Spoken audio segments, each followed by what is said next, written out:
ಆತ್ಮೀಯ ವಿದ್ಯಾರ್ಥಿಗಳೇ, ನಾನು ನಿಮ್ಮ ಅಂಬರೀಷ್ ಗೋಂದಳಿ ಹಾಗೂ ತಮಗೆಲ್ಲರಿಗೂ ಅಂಬರೀಷ್ ಗೋಂದಳಿ ಯೂಟ್ಯೂಬ್ ಚಾನಲ್ಗೆ ಸ್ವಾಗತ ಸುಸ್ವಾಗತ. ಮಕ್ಕಳೇ, ನಾನು ಓದೊಂದು ಕ್ಲಾಸ್ನಲ್ಲಿ 10ನೇ ತರಗತಿಯ ಪೂರಕ ಪಾಠವಾದಂಥ ಸತ್ಯ ಕಿ ಮಹಿಮಾ ಅನ್ನುವಂಥ ಒಂದು ಪಾಠವನ್ನು ಬೋಧನೆ ಮಾಡಿದ್ದೆ. ಆದರೆ ಇವತ್ತು ಪೂರಕ ಪಾಠದಲ್ಲಿ ಬರುವಂಥ 3ನೇ ಪಾಠ ನಾಗರಿಕತೆ ಕರ್ತವ್ಯ ಬಗ್ಗೆವನ್ನು ಇವತ್ತು ಬೋಧನೆ ಮಾಡ್ತಾ ಇದ್ದೀನಿ. ಹೀಗೆ ಹಿಂದಿನ ಎರಡು ವಿಡಿಯೋಗಳಲ್ಲಿ 1ನೇ ಪೂರಕ ಪಾಠ ಹಾಗೂ 2ನೇ ಪೂರಕ ಪಾಠದ ಬಗ್ಗೆ ಪಾಠವನ್ನು ಮಾಡಿದ್ದೇನೆ. ಆದರೆ ಇವತ್ತು ನಾಗರಿಕತೆ ಕರ್ತವ್ಯ ಅಥವಾ ಸಾರ್ವಜನಿಕರ ಕರ್ತವ್ಯ ಅನ್ನುವಂಥ ಒಂದು ಪಾಠವನ್ನು ಇವತ್ತು ನಿಮಗೆಲ್ಲ ತಿಳಿಸ್ತಾ ಇದ್ದೇನೆ. ಹಾಗಾದರೆ ಮಕ್ಕಳೇ, ನೀವು ನನ್ನ ಚಾನಲ್ನ ಸಬ್ಸ್ಕ್ರೈಬ್ ಮಾಡೋದಿದ್ದರೆ ದಯವಿಟ್ಟು ಈ ಚಾನಲ್ನ ಸಬ್ಸ್ಕ್ರೈಬ್ ಮಾಡೋದ್ರ ಮುಖಾಂತರ ನನಗೆ ಸಪೋರ್ಟ್ ಮಾಡಿ. ಹಾಗೆ ಈ ಒಂದು ವಿಡಿಯೋನ ನಿಮ್ಮ ಎಲ್ಲ 10ನೇ ತರಗತಿ ವಿದ್ಯಾರ್ಥಿಗಳಿಗೆ ಶೇರ್ ಮಾಡೋದ್ರ ಮುಖಾಂತರ ಸಪೋರ್ಟ್ ಮಾಡಿ ಅಂತ ಹೇಳ್ತಾ ಇವತ್ತಿನ ಒಂದು ಪಾಠವನ್ನು ಮುಂದುವರಿಸೋಣ ಬನ್ನಿ. ಮೊದಲನೇ ನೋಡಿ, ಗರ್ಮಿ ಕಿ ಚುಟ್ಟಿಯ. ನೋಡಿರಿ, ಪ್ರಪ್ರಥಮವಾಗಿ ಪ್ರಾರಂಭ ಅಂದರೆ ಬೇಸಿಗೆ ರಜೆ. ಗರ್ಮಿ ಅಂದರೆ ಬೇಸಿಗೆ ಅಥವಾ ಸೆಕೆ. ಈ ಬೇಸಿಗೆ ರಜೆ ಯಾವುದು ಪ್ರಾರಂಭ ಆಗುತ್ತಪ್ಪ ಅಂದರೆ ಮಾರ್ಚ್ ಕೊನೆಯ ವಾರದಲ್ಲಿ ಏನಾಗುತ್ತೆ ಅಂದರೆ ನಮಗೆಲ್ಲ ಬೇಸಿಗೆ ರಜೆ ಪ್ರಾರಂಭವಾಗುತ್ತೆ.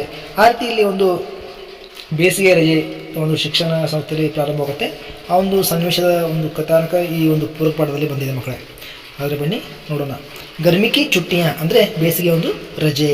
ಹಿಂದಿ ಶಿಕ್ಷಕ मीना मैडम ने समुदाय भवन में 15 दिवसीय एक कार्य शिविर आयोजित किया है. ನೋಡಿರಿ, ಇಲ್ಲಿ ಹಿಂದಿಯ ಶಿಕ್ಷಕಿ ಆದಂಥ ಮೀನಾ ಮೇಡಮ್ ಅವರು ಏನು ಮಾಡಿದ್ರಪ್ಪ ಅಂದರೆ ಸಮುದಾಯ ಭವನದಲ್ಲಿ 15 ದಿನದ ಒಂದು ಕಾರ್ಯ ಶಿಬಿರವನ್ನು ಆಯೋಜನೆ ಮಾಡಿದ್ರು. ಅಂದರೆ ಬೇಸಿಗೆ ಒಂದು ರಜೆ ಏನು ಮಾಡಿದ್ರಪ್ಪ ಅಂದರೆ ಹಿಂದಿಯ ಶಿಕ್ಷಕಿ ಮೀನಾ ಅನ್ನುವಂಥ ಮೇಡಮ್ ಏನು ಮಾಡಿದ್ರಪ್ಪ ಅಂದರೆ ಸಮುದಾಯ ಭವನದಲ್ಲಿ 15 ದಿನಗಳ ಒಂದು ಕಾರ್ಯ ಶಿಬಿರವನ್ನು ಆಯೋಜನೆ ಮಾಡಿದರು.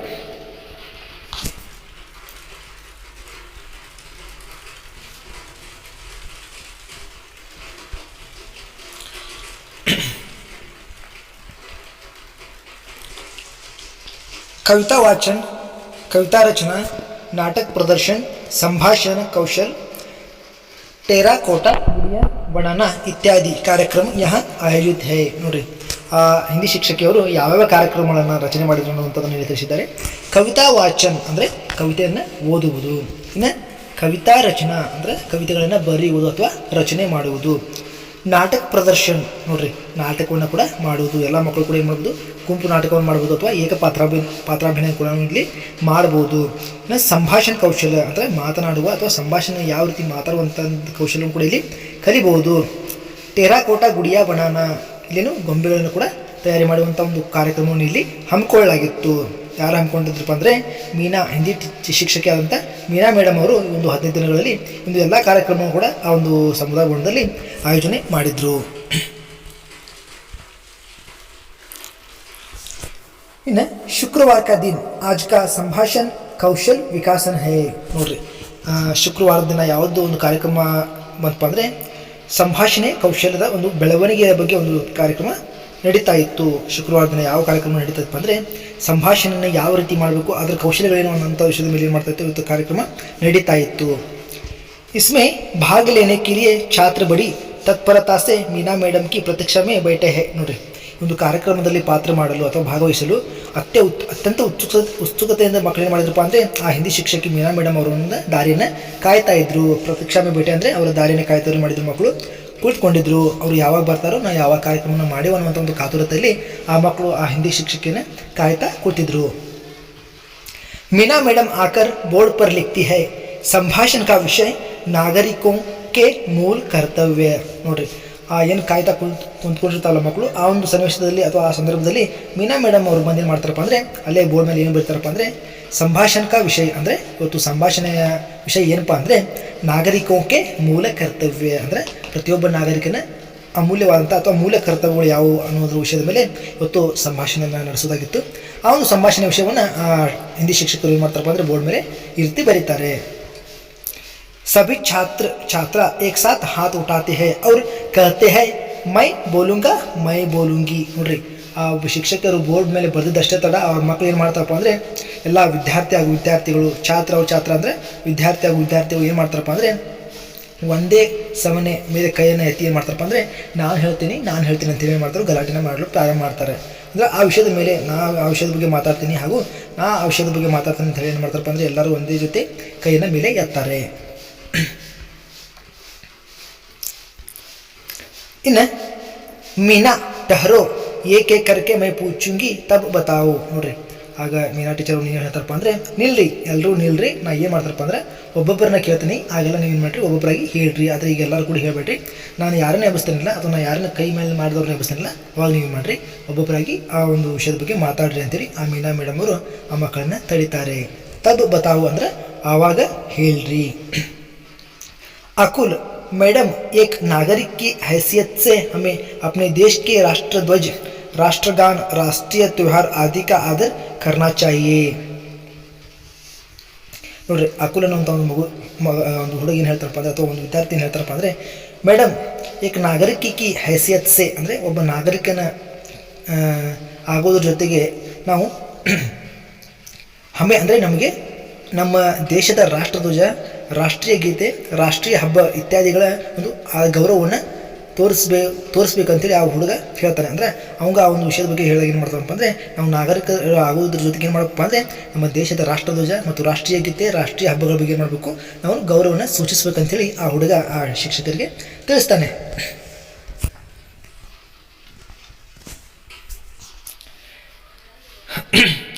ಮೀನಾ ಸಹಿ ಕಹ, ಸಲ್ಮಾ ಅಬ್ ತುಮ್ ಬತಾವು. ನೋಡ್ರಿ, ಮೀನಾ ಟೀಚರ್ ಅವ್ರು ಏನು ಹೇಳ್ತಾರಪ್ಪ ಅಂದರೆ ಅಕುಲ್ ಅನ್ನೋ ಹುಡುಗಿಗೆ, ಹೌದಪ್ಪ ವಿದ್ಯಾರ್ಥಿ, ನೀನು ಮಾಡಿದ್ದಿ ಸರಿಯಾಗಿ ಮಾತಾಡಿದ್ಯಾ ಅಥವಾ ಸರಿಯಾಗಿ ಹೇಳಿದ್ಯಾ. ಹಾಗಾದರೆ ಇನ್ನು ಸಲ್ಮಾ ನೀನು ಏನು ಮಾಡು, ಈಗ ನೀ ಆ ವಿಷಯದ ಬಗ್ಗೆ ಸ್ವಲ್ಪ ಮಾತಾಡು ಅಂಥೇಳಿ ಮೀನಾ ಟೀಚರ್ ಅವ್ರು ಏನು ಹೇಳ್ತಾರಪ್ಪ ಅಂದರೆ ಆ ಸಲ್ಮಾ ಅನ್ನುವಂಥ ಹುಡುಗಿ ಮೇಲೆ ಎಬ್ಬಿಸ್ತಾರೆ. ಸಲ್ಮಾ, प्रकृति हमारी माता है, इसलिए हमें प्राकृतिक संसाधनों का अपव्यय करना नहीं चाहिए. ನೋಡ್ರಿ, ಆ ಸಲ್ಮಾ ಅನ್ನುವಂಥ ಹುಡುಗಿ ಏನು ಹೇಳ್ತಾರಪ್ಪ ಅಂದರೆ ಪ್ರಕೃತಿ ಹಮಾರಿ ಮಾತಾ ಹೈ, ಪ್ರಕೃತಿ ಅಥವಾ ಪ್ರಕೃತಿ ಏನಿದೆಪ್ಪ ಅಂದರೆ ನಮ್ಮ ತಾಯಿಯಾಗಿದೆ, ಪ್ರಕೃತಿ ಮಾತೆ ನಮ್ಮ ತಾಯಿ ಇದ್ದಂತೆ ಅಂಥೇಳಿ ಆ ಹುಡುಗಿ ಹೇಳ್ತಾಳೆ. इसलिए हमें प्राकृतिक संसाधनों का अपव्यय करना नहीं चाहिए ಅಂದರೆ ಈ ಪ್ರಾಕೃತಿಕ ಸಾಧನೆಗಳನ್ನು ಅಥವಾ ಪ್ರಾಕೃತಿಕ ಮೂಲಗಳನ್ನು ನಾವು ಹಾಳು ಮಾಡಬಾರ್ದು ಅಂತೇಳಿ ಆ ಸಲ್ಮಾ ಅನ್ನುವಂಥ ಹುಡುಗಿ ತಿಳಿಸ್ತಾಳೆ. ಅಪ್ನೆ ಪರ್ಯಾವರಣಕ್ಕೂ ಸ್ವಚ್ಛ ರಖನಾ ಭಿ ಹಮಾರ ದಾಯಿತ್ವ ಹೈ. ನೋಡ್ರಿ, ಆ ಪ್ರಕೃತಿ ಮಾತೆಯನ್ನು ನಮ್ಮ ತಾಯಿಯನ್ನು ತಿಳ್ಕೊಳ್ಳೋದು ಅಷ್ಟೇ ಅಲ್ಲದೆ ನಮ್ಮ ಸುತ್ತಮುತ್ತ ಇರುವಂಥ ಒಂದು ವಾತಾವರಣವನ್ನು ಅಥವಾ ಪರಿಸರವನ್ನು ಸ್ವಚ್ಛವಾಗಿರೋದು ಕೂಡ ನಮ್ಮದು ಅತ್ಯಂತ ನಮ್ಮ ಒಂದು ಮೂಲ ಕರ್ತವ್ಯ ಅಂಥೇಳಿ ಆ ಸಲ್ಮಾ ಅನ್ನುವಂಥ ಹುಡುಗಿ ತಮ್ಮ ಶಿಕ್ಷಕರಿಗೆ ತಿಳಿಸ್ತಾಳೆ.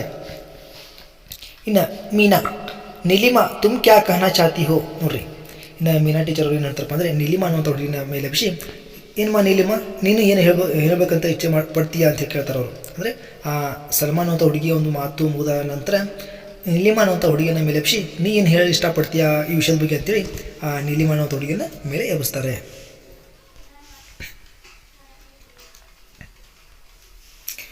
नीलिमा, मैडम देश के प्रति गौरव का भाव रखना एवं देश की एकता और अखंडता को कायम रखना हमारा कर्तव्य है. ನೋಡ್ರಿ, ಆ ನೀಲಿಮಾ ಅನ್ನುವಂಥ ಹುಡುಗಿ ಶಿಕ್ಷಕರು ಏನು ಹೇಳ್ತಾರಪ್ಪ ಅಂದರೆ, ಮೇಡಮ್ ನಾವು ದೇಶದ ಬಗ್ಗೆ ಗೌರವದ ಭಾವನೆಯನ್ನು ಹೊಂದಿರಬೇಕು ಅಂತೇಳಿ ಆ ಹುಡುಗಿ ಹೇಳ್ತಾಳೆ. ಅಂದರೆ ನೀಲಿಮಾ ಅನ್ನುವಂಥ ಹುಡುಗಿ ಏನು ಹೇಳ್ತಪ್ಪ ಅಂದರೆ, ನಾವು ದೇಶದ ಬಗ್ಗೆ ಗೌರವದ ಭಾವನೆಯನ್ನು ಹೊಂದಿರಬೇಕು ಅಥವಾ ಆ ದೇಶದ ಏಕತೆ ಮತ್ತು ಅದರ ಅಖಂಡತೆಯ ಬಗ್ಗೆ ಏನು ಮಾಡಬೇಕು ಅಂದರೆ ನಾವು ಅತ್ಯಂತ ಒಂದು ಗೌರವದ ಸ್ಥಿತಿಯನ್ನು ಹೊಂದಿರಬೇಕು ಹಾಗೂ ಅದನ್ನು ಸತತ ಕಾಯುವುದು ಅಥವಾ ಅದರ ರಕ್ಷಣೆಗಾಗಿ ನಾವು ಏನು ಮಾಡಬೇಕು ಅಂದರೆ ನಮ್ಮ ಅದೊಂದು ಅತ್ಯಮೂಲ್ಯವಾದಂಥ ಕರ್ತವ್ಯ ಅಂತ ಹೇಳ್ತಾಳೆ ಆ ಹುಡುಗಿ.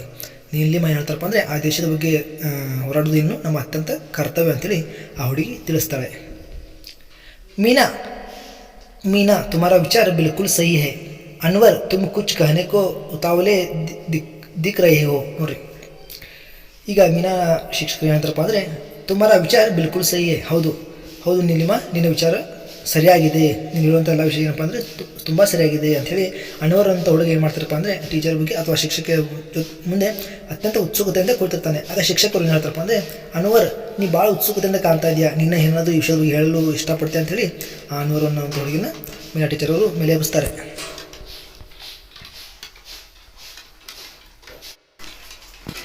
ಆಗ ಅನ್ವರ್ ಅನ್ನುವಂಥ ಹುಡುಗ ತನ್ನ ಒಂದು ವಿಚಾರಗಳನ್ನು ಯಾವ ರೀತಿ ವ್ಯಕ್ತಪಡಿಸ್ತಾನೆ ನೋಡಿ. ಹಾಂ ಮೇಡಮ್, ಹೌದ್ರಿ ಮೇಡಮ್, ಮೈ कहना चाहता हूँ कि ನಾನು ಏನು ಹೇಳಲು ಇಷ್ಟಪಡ್ತೀನಿ ಅಂದರೆ ಈ ಒಂದು ನಾಗರಿಕರ ಕರ್ತವ್ಯ ಬಗ್ಗೆ ನಾನು ಏನು ಹೇಳಲು ಇಷ್ಟಪಡ್ತೀನಪ್ಪ ಅಂದರೆ ಸಮಸ್ತ ದೇಶವಾಸಿयों के प्रति मैं कहना चाहता हूँ कि समस्त देशवासियों के प्रति भाईचारे का भाव रखना और जाति, धर्म, भाषा, प्रदेश, वर्ग पर आधारित सभी भेदभावों से दूर रहना चाहिए. ನೋಡಿರಿ, ಅನ್ವರ್ ಅನ್ನುವಂಥ ಹುಡುಗ ಏನು ಹೇಳಲು ಇಷ್ಟಪಡ್ತಾನಪ್ಪ ಅಂದರೆ ಎಲ್ಲ ದೇಶವಾಸಿಯರು ಅಥವಾ ಎಲ್ಲ ದೇಶದ ಜನರು ಏನು ಮಾಡಬೇಕಪ್ಪ ಅಂದರೆ ತಮ್ಮ ಅಕ್ಕಪಕ್ಕದ ದೇಶದವ್ರನ್ನ ಅಥವಾ ತಮ್ಮ ಇತರೆ ರಾಜ್ಯದವ್ರನ್ನ ಅಥವಾ ತಮ್ಮ ಅಕ್ಕಪಕ್ಕದಲ್ಲಿರುವಂಥ ಅನ್ಯ ಧರ್ಮೀಯರನ್ನು ನಾವೇನು ಮಾಡಬೇಕು, ನಮ್ಮ ಸಹೋದರಿಯಂತೆ ಕಾಣಬೇಕಂತೇಳಿ ಆ ಮಗು ತಿಳಿಸ್ತದೆ. ಅಂದರೆ ನಮ್ಮ ರಾಜ್ಯದ ಬೇರೆ ರಾಜ್ಯದವಾಗಿರಲಿ, ನಮ್ಮ ಅಕ್ಕಪಕ್ಕದಲ್ಲಿರುವಂಥ ಅನ್ಯ ಧರ್ಮೀಯರಾಗಿರಲಿ, ಅವ್ರನ್ನ ಯಾವ ರೀತಿ ಕಾಣಬೇಕು ಅಂದರೆ ನಮ್ಮ ಸಹೋದರಿಯಂತೆ ಕಾಣಬೇಕಂತೇಳಿ ಆ ಹುಡುಗ ತಿಳಿಸ್ತಾನೆ. ಹಾಗೆಯೇ ಮತ್ತೇನು ಹೇಳ್ತಾರಪ್ಪ ಅಂದರೆ ಜಾತಿ, ಧರ್ಮ, ಭಾಷಾ, ಪ್ರದೇಶ, ವರ್ಗ ಪರ್ ಆಧಾರಿತ ಸಭಿ ಭೇದ ಭಾವ ಸೆ ದೂರ रहना चाहिए. ನೋಡ್ರಿ, ಆ ಜನರು ಅಷ್ಟೇ ಅಲ್ಲದೆ ನಾವು ಜಾತಿ ನಿಂದನೆ, ಧರ್ಮದ ಬಗ್ಗೆ ಅವಹೇಳನ ಹಾಗೂ ಅನ್ಯ ಭಾಷೆಯ ಬಗ್ಗೆ ಹಾಗೂ ಅನ್ಯ ಪ್ರದೇಶದ ಬಗ್ಗೆ ನಾವು ಏನು ಭೇದ ಭಾವನೆ ಮಾಡ್ತೀವಲ್ಲ, ಆ ಭೇದ ಭಾವಗಳನ್ನು ನಾವೇನು ಮಾಡಬೇಕು, ಎಲ್ಲ ತೊಲಗಿಸಬೇಕು ಹಾಗೂ ಆ ಭೇದ ಭಾವಗಳಿಂದ ನಾವೇನು ಮಾಡಬೇಕು, ದೂರ ಇರಬೇಕಂತೇಳಿ ಆ ಅನ್ವರ್ ಅನ್ನುವಂಥ ಹುಡುಗಿ ಏನು ಹೇಳ್ತಾರಪ್ಪ ಅಂದರೆ ತಮ್ಮ ಶಿಕ್ಷಕರಿಗೆ ತಿಳಿಸ್ತಾನೆ. ಇವತ್ತಿನ ದಿನಮಾನಗಳಲ್ಲಿ ಏನಾಗುತ್ತಪ್ಪ ಅಂದರೆ ನಮಗಿಂತ ಕೆಳಗಿನ ಜಾತಿಯವ್ರನ್ನ ನಾವು ಭಾಳ ಕೀಳಾಗಿ ಕಾಣ್ತೀವಿ. ಅವರು ನಮ್ಮ ಅಂತಸ್ತಿಗೆ ಹೊಂದುವಂಥವ್ರಲ್ಲ, ಅವರು ನಮಗಿಂತ ಯೋಗ್ಯರಲ್ಲ ಅಂತೇಳಿ ಏನು ಮಾಡ್ತೀವಿ, ನಾವು ಜನರನ್ನ ಹಿಂದೆ ತುಳಿತಾ ಇದ್ದೀವಿ. ಹೀಗಾಗಿ ನಮ್ಮ ಭಾರತ ಏನಾಗಿತ್ತಪ್ಪ ಅಂದರೆ ಅತ್ಯಂತ ಹಿಂದುಳಿದ ಒಂದು ರಾಷ್ಟ್ರವಾಗಿದೆ. ಆ ಕಾರಣಕ್ಕಾಗಿ ಅನ್ವರ್ ಅನ್ನುವಂಥ ಹುಡುಗಿ ಏನಾಗ್ತಾರಪ್ಪ ಅಂದರೆ ನಾವು ಆಚರಣೆ ಮಾಡುವಂಥ ಜಾತಿ, ಧರ್ಮ, ಪ್ರದೇಶ, ವರ್ಗ ಇತ್ಯಾದಿ ಒಂದು ಆಧಾರಿತ ಭೇದ ಭಾವಗಳ ಬಗ್ಗೆ ನಾವು ಏನು ಮಾಡಬೇಕು, ದೂರ ಇರಬೇಕಂತೇಳಿ ಅನ್ವರ್ ಅನ್ನುವಂಥ ಹುಡುಗ ತಿಳಿಸ್ತಾನೆ. ಇನ್ನು ಮೀನಾ ಟೀಚರ್ ಅವ್ರು ಏನು ಹೇಳ್ತಾರೆ ನೋಡ್ರಿ,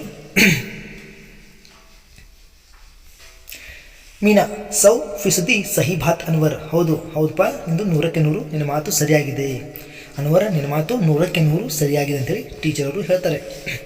ಕೋಯಿ ಅವ್ರು ಕುಚ್ ಕಹನಾ ಚಾತಾ ಹೈ. ನೋಡ್ರಿ, ಟೀಚರ್ ಮತ್ತೆ ಹೇಳ್ತಪ್ಪ ಅಂದರೆ ಮತ್ತೆ ಯಾರಾದರೂ ಈ ವಿಷಯದ ಬಗ್ಗೆ ಯಾರು ಮಾತಾಡಲು ಇಷ್ಟಪಡ್ತೀರಾ ಅಂಥೇಳಿ ಆ ಮೀನಾ ಅನ್ನುವಂಥ ಟೀಚರ್ ಏನು ಮಾಡ್ತಾರಪ್ಪ ಅಂದರೆ ಇನ್ನೇ ಇತರೆ ಮಕ್ಕಳನ್ನ ಅವರು ಪ್ರಶ್ನೆ ಮಾಡ್ತಾರೆ. ನೀವು ಮತ್ತೆ ಯಾರಾದರೂ ಈ ವಿಷಯದ ಬಗ್ಗೆ ಯಾರು ಮಾತಾಡ್ಬೋದಾ ಅಥವಾ ಮಾತಾಡೋರು ಇದ್ದೀರಾ ಅಂಥೇಳಿ ಆ ಟೀಚರವರು ಎಲ್ಲ ಮಕ್ಕಳನ್ನ ಕೇಳ್ತಾರೆ.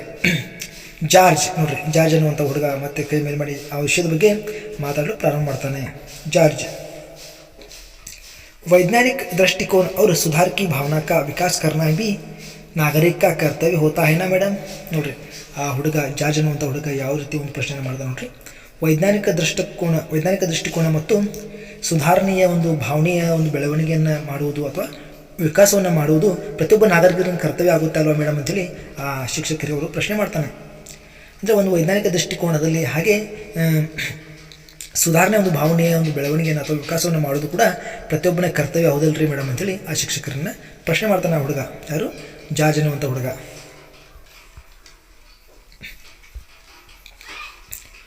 ಇನ್ನು ಮೀನಾ ಶಿಕ್ಷಕರು ಯಾವ ರೀತಿ ಉತ್ತರವನ್ನು ಕೊಡ್ತಾರೆ ನೋಡ್ರಿ.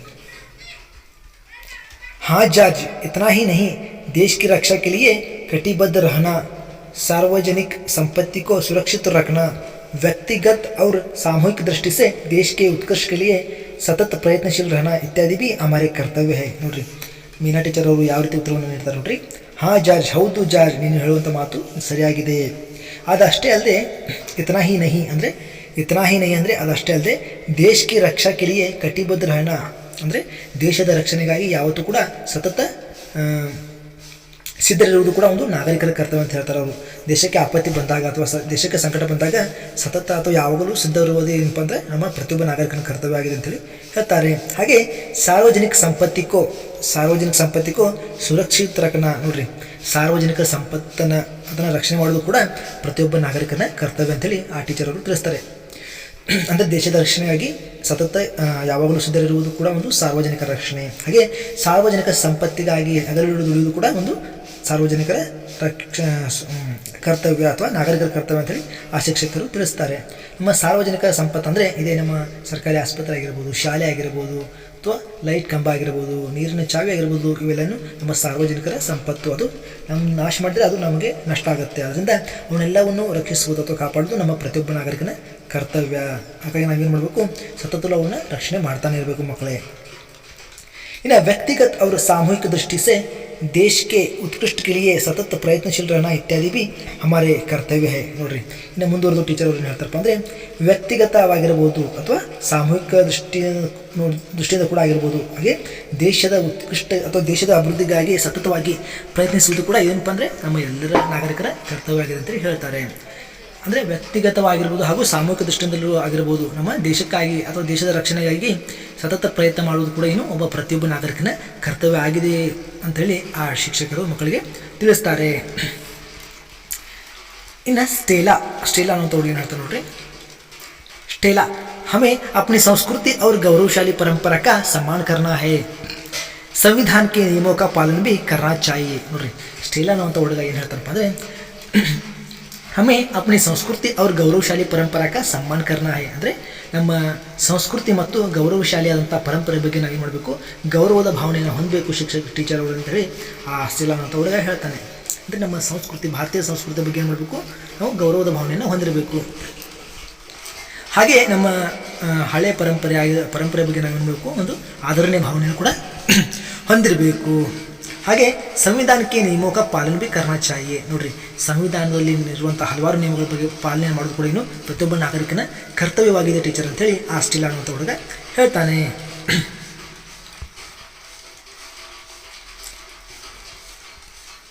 ಇನ್ನು ಬಿಂದು ಅನ್ನುವಂಥ ಹುಡುಗಿ ಏನು ಹೇಳ್ತಾನೆ ನೋಡ್ರಿ, ಧನ್ಯವಾದ ಟೀಚರ್ आपने हमें इतना कुछ समझाया. ನೋಡ್ರಿ, ಧನ್ಯವಾದಗಳು ಟೀಚರ್ ಅವರೇ, ನೀವೇನು ಮಾಡಿದ್ರಿ, ಇಲ್ಲಿವರೆಗೂ ನಮಗೆ ಇಷ್ಟೆಲ್ಲ ವಿಷಯಗಳನ್ನು ತಿಳಿಸಿದ್ರಲ್ಲ, ಇದಕ್ಕಾಗಿ ನಾವೇನು ಮಾಡ್ತೀವಿ, ನಿಮಗೆ ಧನ್ಯವಾದಗಳನ್ನು ಅರ್ಪಿಸ್ತಾ ಇದ್ದೀವಿ ಟೀಚರ್ ಅಂತೇಳಿ ಆ ಬಿಂದು ಅನ್ನೋಂಥ ಹುಡುಗಿ ಆ ಟೀಚರ್ಗೆ ಧನ್ಯವಾದಗಳನ್ನು ಅರ್ಪಿಸ್ತಾಳೆ. मीना, आज के बच्चों कल के नागरिक है. विद्यार्थियों, आज से नहीं अब से ही आप इन कर्तव्यों का पालन करना शुरू करो. ನೋಡ್ರಿ, ಆ ಟೀಚರ್ ಅವರು ಕೊನೆಯ ಒಂದು ಕ್ಷಣದಲ್ಲಿ ಅಥವಾ ಕೊನೆಯ ಒಂದು ಸಂದರ್ಭದಲ್ಲಿ ಮಕ್ಕಳಿಗೆ ಏನು ಹೇಳಲು ಇಷ್ಟಪಡ್ತಾರಪ್ಪ ಅಂದರೆ, ಆಜ್ಗೆ ಬಚ್ಚೆ ಕಲ್ಕೆ ನಾಗರಿಕ ಹೇ. ನೋಡ್ರಿ, ಇವತ್ತಿನ ಮಕ್ಕಳೇ ನಾಳಿನ ನಾಗರಿಕರು ಅನ್ನುವಂಥ ಗಾದೆ ಮಾತಿನ ಅರ್ಥದಂತೆ ಇವತ್ತಿನ ಮಕ್ಕಳು ಏನಪ್ಪ ಅಂದರೆ ನಾಳೆಯ ನಾಗರಿಕರು. ಯಾವ ರೀತಿ ಆ ಮಕ್ಕಳನ್ನು ಬೆಳೆಸ್ತವಲ್ಲ, ಆ ರೀತಿ ಮಕ್ಕಳು ಏನು ಮಾಡ್ತಪ್ಪ ಅಂದರೆ ಮುಂದೆ ಬೆಳವಣಿಗೆನ ಹೊಂದ್ತವೆ. ನಾವು ಒಳ್ಳೆಯ ಗುಣಗಳನ್ನು ಬಿದ್ದರೆ ಒಳ್ಳೆಯ ಮಕ್ಕಳಾಗಿ ಬೆಳವಣಿಗೆ ಹೊಂದ್ತವೆ. ಹಾಗೆ ಕೆಟ್ಟ ಗುಣಗಳನ್ನು ಬೆಳೆಸಿದ್ದಾದರೆ ಆ ಮಕ್ಕಳು ಮುಂದೆ ಕೆಟ್ಟು ಹೋಗ್ತವೆ. ಅದಕ್ಕಾಗಿ ನಾವು ಇವತ್ತಿನ ಮಕ್ಕಳಿಗೆ ಅಂದರೆ ಇವತ್ತು ಮುಂದೆ ನಾಗರಿಕರಾಗಿ ಬೆಳೆಯುವಂಥ ಮಕ್ಕಳಿಗೆ ಒಳ್ಳೆಯ ಗುಣಗಳನ್ನು ಅಥವಾ ದೇಶದ ರಕ್ಷಣೆಗಾಗಿ ಹಗಲು ಅವರನ್ನು ಒಳ್ಳೆಯ ಪ್ರಯತ್ನ ಮಾಡಿದ್ದಾದರೆ ಆ ಮಕ್ಕಳು ಮುಂದೊಂದಿನ ನಮಗೆ ಒಂದು ಒಳ್ಳೆಯ ಆದರ್ಶನ ಮಕ್ಕಳಾಗಿ ಬೆಳವಣಿಗೆನ ಹೊಂದ್ಬೋದು. ಅದಕ್ಕಾಗಿ ಆಜ್ಕೆ ಬಚ್ಚೆ ಕಲಿಕೆ ನಾಗರಿಕ ಅಂದರೆ ಇವತ್ತಿನ ಮಕ್ಕಳೇ ನಾಳಿನ ನಾಗರಿಕರು. ವಿದ್ಯಾರ್ಥಿಯೋ ಅಂದರೆ ಶಿಕ್ಷಕರು ಏನು ಹೇಳ್ತಾರಪ್ಪ ಅಂದರೆ, ವಿದ್ಯಾರ್ಥಿಗಳೇ आज से नहीं अब से ही आप इन कर्तव्यों का पालन करना शुरू करो. ನೋಡ್ರಿ, ಆ ಶಿಕ್ಷಕರು ಮುಂದುವರೆದು ಏನು ಹೇಳ್ತಾರಪ್ಪ ಅಂದರೆ, ಇವತ್ತಿನಿಂದ ಇವತ್ತಿನಿಂದಲ್ಲ ಈಗಿನಿಂದ ನೀವು ಏನು ಮಾಡ್ರಪ್ಪ ಅಂದರೆ ಆ ಇಲ್ಲಿವರೆಗೂ ಕರ್ತವ್ಯಗಳನ್ನ ಏನು ಹೇಳಿದ್ದಲ್ಲ ನಾನು ಆ ಕರ್ತವ್ಯಗಳನ್ನು ಪಾಲನೆ ಮಾಡಲು ಪ್ರಾರಂಭ ಮಾಡಿರಿ. ನಾಳೆಯಿಂದಲ್ಲ ಇವತ್ತಿನಿಂದ ಏನು ಮಾಡಿರಿ, ನೀವು ಈಗ ಕ್ಷಣದಿಂದ ಏನು ಮಾಡಿರಿ, ಆ ಸಂವಿಧಾನದಲ್ಲಿ ಇರುವಂಥ ನಿಯಮಗಳನ್ನು ಸತತ ಪಾಲನೆ ಮಾಡಿರಿ ಅಂತೇಳಿ ಆ ಶಿಕ್ಷಕರು ಮಕ್ಕಳಿಗೆ ತಿಳಿಸ್ತಾರೆ. इससे आपका हित तो होगा ही, देश का कल्याण भी होगा. ನೋಡ್ರಿ, ಆ ರೀತಿಯ ನಿಯಮಗಳನ್ನ ಪಾಲನೆ ಮಾಡೋದ್ರಿಂದ ಅಥವಾ ಆ ಸಂವಿಧಾನದ ನಿಯಮಗಳನ್ನು ಪಾಲನೆ ಮಾಡೋದ್ರಿಂದ ನಿಮ್ಗೆ ಏನಾಗುತ್ತೆ ಅಂದರೆ ಹಿತ ಆಗುತ್ತೆ ಅಥವಾ ನಿಮಗೆ ಸಂತೋಷ ಉಂಟಾಗುತ್ತೆ. ಇದರಿಂದ ದೇಶದ ಕಲ್ಯಾಣ ಕೂಡ ಆಗುತ್ತೆ. ನೀವು ಒಂದು ಒಳ್ಳೆಯ ನಿರ್ಧಾರವನ್ನು ತಗೊಂಡ್ರೆ ಅದು ದೇಶದ ಒಂದು ಒಳ್ಳೆಯ ಕಲ್ಯಾಣಕ್ಕಾಗಿ ಉಪಯೋಗವಾದಂತಾಗುತ್ತೆ ಮಕ್ಕಳು ಅಂತೇಳಿ ಆ ಟೀಚರ್ ಅವರು ಆ ದೇಶದ ಸಂವಿಧಾನದ ಬಗ್ಗೆ ಆ ಮಕ್ಕಳಿಗೆ ಈ ರೀತಿ ಮಾಹಿತಿಗಳನ್ನು ತಿಳಿಸ್ಕೊಡ್ತಾರೆ. ಮಕ್ಕಳಿಗೆ ಒಂದು ಪಾಠ ನಿಮಗೆ ಅರ್ಥ ಆಗಿರ್ಬೋದು ತಿಳ್ಕೊತಾ ಇದ್ದೀನಿ. ದಯವಿಟ್ಟು ಅರ್ಥ ಆದರೆ ಈ ಕೆಳಗೆ ಇರುವಂಥ ಹಲವಾರು ಪ್ರಶ್ನೆಗಳನ್ನು ಕೇಳ್ತಾ ಇದ್ದೀನಿ. ಅದಕ್ಕೆ ನಿಮ್ಮಲ್ಲಿ ಚರ್ಚೆ ಮುಖಾಂತರ ಅಥವಾ ನೀವು ಸ್ವತಃ ನಿಮ್ಮ ಮನಸ್ಸಿನಲ್ಲಿ ಆ ಪ್ರಶ್ನೆಗಳಿಗೆ ಉತ್ತರವನ್ನು ನೀಡೋದ್ರ ಮುಖಾಂತರ ಪಾಠದ ಅರ್ಥಗ್ರಹಿಕೆಯನ್ನು ತಿಳಿಸಿ. ಹಾಗೆ ನಿಮಗೆ ಯಾವುದೇ ಸಂದೇಹಗಳಿದ್ದರೆ ದಯವಿಟ್ಟು ಈ ಕಮೆಂಟ್ ಬಾಕ್ಸ್ನಲ್ಲಿ ಆ ಒಂದು ಪಾಠದ ಸಂದೇಹಗಳನ್ನು ದಯವಿಟ್ಟು ಕಮೆಂಟ್ ಮುಖಾಂತರ ತಿಳಿಸಿ. ಹಾಗೆ ಗ್ರೂಪ್ ಕೂಡ ಮಾಡಿದ್ದೇನೆ, ಆ ಗ್ರೂಪ್ನಲ್ಲಿ ಕೂಡ ನಿಮ್ಮ ಅನಿಸಿಕೆಗಳನ್ನು ತಪ್ಪಿ ತಿಳಿಸಿ. ಮತ್ತು ಯಾವುದಾದ್ರೂ ಪಾಠದ ಬಗ್ಗೆ ವಿಡಿಯೋಗಳನ್ನು ಮಾಡಬೇಕಾದ್ರೆ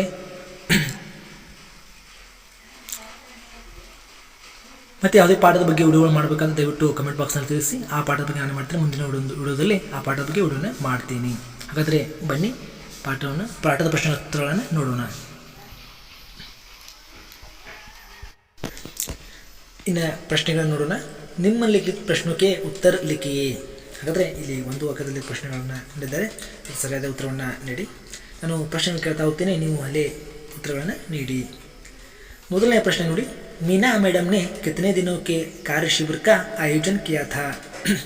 ಮೀನಾ ಮೇಡಮ್ ಅವರು ಎಷ್ಟು ದಿನಗಳ ಒಂದು ಕಾರ್ಯ ಶಿಬಿರವನ್ನು ಆಯೋಜನೆ ಮಾಡಿದ್ರು. ಉತ್ತರ ಗೊತ್ತಿದ್ದರೆ ದಯವಿಟ್ಟು ಅಲ್ಲೇ ಮನಸ್ಸಿನಲ್ಲಿ ಹೇಳಿ. ಹಾಗೆ ನಿಮ್ಮ ಪಕ್ಕದಲ್ಲಿ ಒಂದು ಬುಕ್ನಲ್ಲಿ ಕೂಡ ಉತ್ತರವನ್ನು ಬರೀರಿ, ಅದನ್ನು ಬಾಯ್ಪಾಟ್ ಕೂಡ ಮಾಡಿ, ಯಾಕಂದರೆ ಪರೀಕ್ಷಾ ದೃಷ್ಟಿಯಿಂದ ಅದು ತುಂಬ ಉಪಯುಕ್ತವಾಗಿದೆ. ಇನ್ನು ಪ್ರಶ್ನೆ ಸಂಖ್ಯೆ 2, ಸಂಭಾಷಣ का विषय क्या था. ಪ್ರಶ್ನೆ ಸಂಖ್ಯೆ 2, ಸಂಭಾಷಣ का विषय क्या था.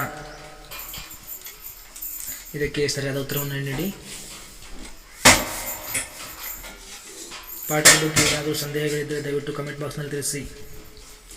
ಇನ್ನು ಪ್ರಶ್ನೆ ಸಂಖ್ಯೆ 3, अकुल ने मीना मैडम से क्या कहा.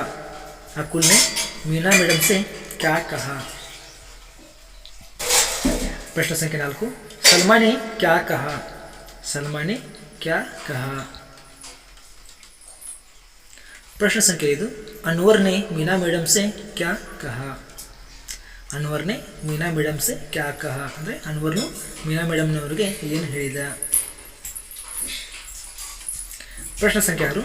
मीना मैडम ने छात्रों से अंत में क्या कहा. मीना मैडम ने छात्रों से अंत में क्या कहा. ಮೀನಾ ಮೇಡಮ್ ಅವರು ಕೊನೆಗೆ ಮಕ್ಕಳಿಗೆ ಏನು ಹೇಳಿದರು. ಅಂತ ಅಂದರೆ ಕೊನೆಗೆ ಮಕ್ಕಳಿಗೆ ಏನು ಹೇಳಿದರು. ಮಕ್ಕಳೇ, ಇಲ್ಲಿವರೆಗೂ ಪಾಠವನ್ನು ಕೇಳಿಲ್ಲ. ದಯವಿಟ್ಟು ಪಾಠದ ಬಗ್ಗೆ ಅನಿಸಿಕೆ ಹೇಳಿದರೆ ನಿಮ್ಮ ಕಮೆಂಟ್ ಬಾಕ್ಸ್ ಮುಖಾಂತರ ತಿಳಿಸಿ. ಹಾಗೆ ಮುಂದೆ ಯಾವ ವಿಡಿಯೋವನ್ನು ಮಾಡಬೇಕಂತ ದಯವಿಟ್ಟು ತಿಳಿಸಿ. ಹಾಗೆ ನನ್ನ ಚಾನಲ್ನ ಸಬ್ಸ್ಕ್ರೈಬ್ ಮಾಡಿ. ಹಾಗೆ ಇನ್ನೂ 10ನೇ ವಿದ್ಯಾರ್ಥಿಗಳಿಗೆ ಎಲ್ಲ ವಿದ್ಯಾರ್ಥಿಗಳು ಕೂಡ ಶೇರ್ ಮಾಡಿ ಅಂತ ಹೇಳ್ತಾ ಮುಂದಿನ ಪಾಠದಲ್ಲಿ ಮತ್ತೆ ಸಿಗ್ತೀನಿ ಅಂತ ಹೇಳ್ತಾ ಅಲ್ಲಿವರೆಗೂ ಧನ್ಯವಾದಗಳು.